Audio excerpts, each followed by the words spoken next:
One of the ways that they're losing the narrative is, as we said, in Syria. It's about the sarin gas attack. And in an article on INFOWARS today, U.S. military, al-Qaeda rebels have produced sarin gas for chemical attacks in Syria. Now, this is a document that was leaked originally classified a document that was leaked to WorldNet Daily.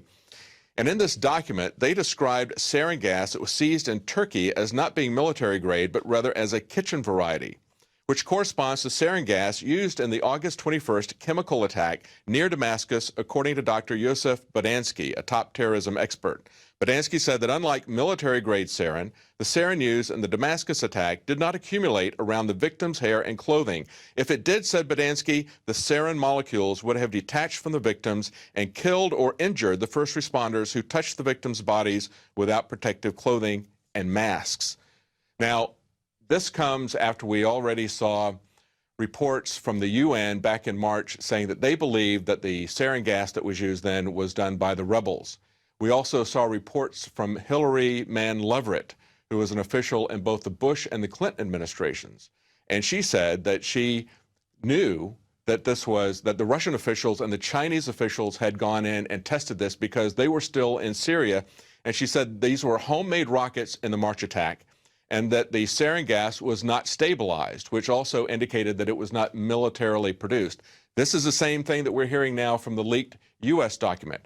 So we've had the United Nations, we've had China, we've had Russia, and now we have a U.S. military document that was leaked. All of them say that the rebels have used homemade sarin gas, homemade delivery back in March. So we know they have that capability. And we know that going into Syria in order to take out chemical weapons and saying, as John Kerry did, that it doesn't matter who had the sarin, it doesn't matter who used the sarin, we have to go in and take it out because weapons of mass destruction like sarin gas exist in Syria. That's simply not the case.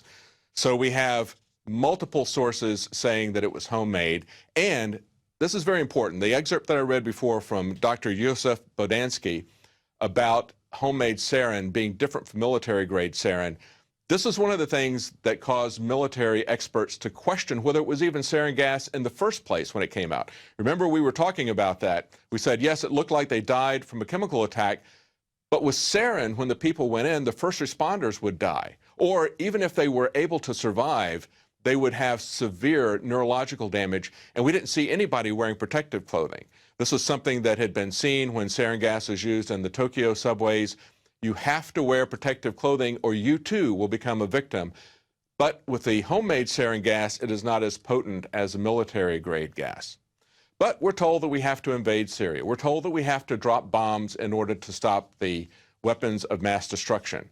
Is that really something that they're concerned about? Is it really the deaths of children that they're concerned about? And of course, those are inflated numbers. When Doctors Without Borders talked about it looking as if it was a nerve agent that was used, they said that they believed that the casualties were about 350. But when the State Department got it, John Kerry said that it was over 1,400, and he said it was over 400 children. Do they really care about the deaths of children?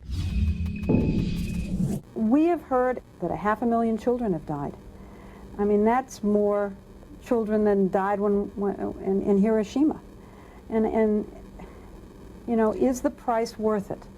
I think this is a very hard choice, but we think the price is worth it. It is a moral question, but the moral question is even a larger one. Don't we owe to the American people and to the American military and to the other countries in the region that this man not be a threat?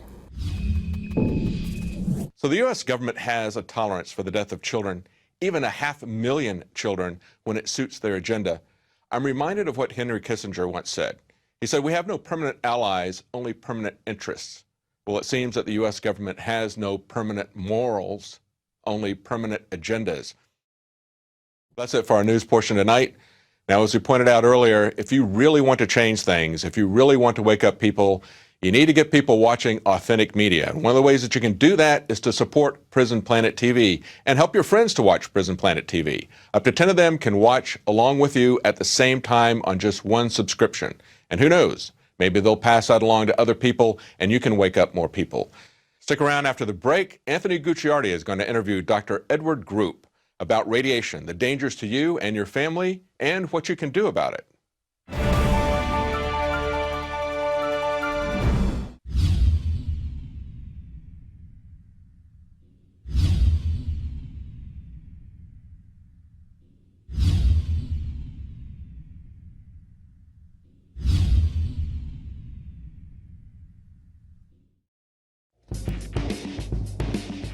INFOWARSstore.com, a conscious and involved distributor of independently made products that support a healthy and aware community.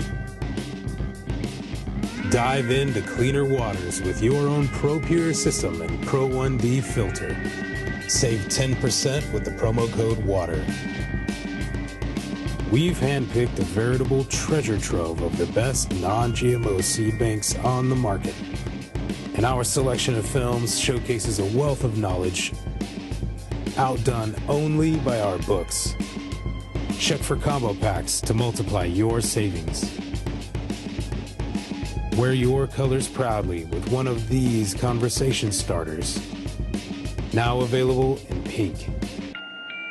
Get prepared and fund the revolution at InfoWarsStore.com.